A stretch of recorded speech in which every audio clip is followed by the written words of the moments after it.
साफ़ी बरादरी का बहुत मशकूर हूँ कि आप लोग यहाँ आए, आपने मेरी आवाज़ जो है ना ऐवानों तक पहुँचाने के लिए आप मेरे ज़रिया बने। मैं आपका तहे दिल से मशकूर हूँ। ये मेरी आवाज़ नहीं है, ये मेरी कौम की आवाज़ है। इस वक्त पूरी यूसी अपने काम काज छोड़कर यहाँ पे आए हैं। इसमें लोग कहते हैं कि मुनाफिकत भी करते हैं और आज तक मेरी यूसी को पसमंदा रखा है। वो ये कह रहे हैं कि मतलब यहाँ पे फिरकावारियत थे, यहाँ बटे हुए हैं। खुदा की कसम यहाँ पे आप देख लें, यहाँ पे 100% जो है ना दोनों फिरके के लोग मौजूद हैं।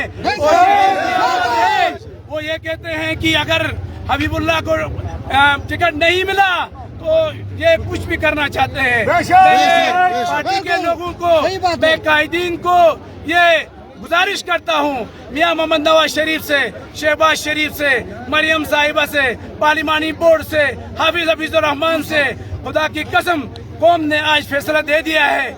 आप टिकट दे दोपहर के 12 बजे, ये कौम आपको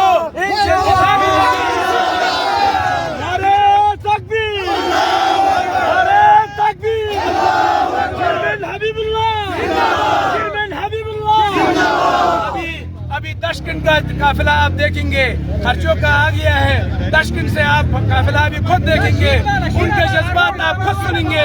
इसके अलावा इंशाल्लाह हेडक्वार्टर के लोग वहाँ पे इंतजार कर रहे हैं। आप खुद एक साफी होने के नाते आप तजिया करें कि फतह किसकी है।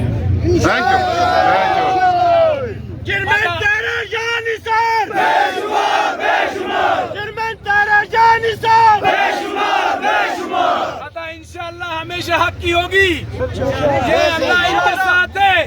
खुदा की कसम कह के कहता हूँ कि मेरी माएँ, मेरे बहनें और मेरे बुजुर्ग, मेरे जवान रात को तहज्जुद में भी अल्लाह से फरियाद करते हैं, अपने बेटे को जिताए। मैं कहता हूँ कि दुनिया की कोई ताकत मुझे जो है ना नाकामी से नहीं रोक सकती है, कामयाबी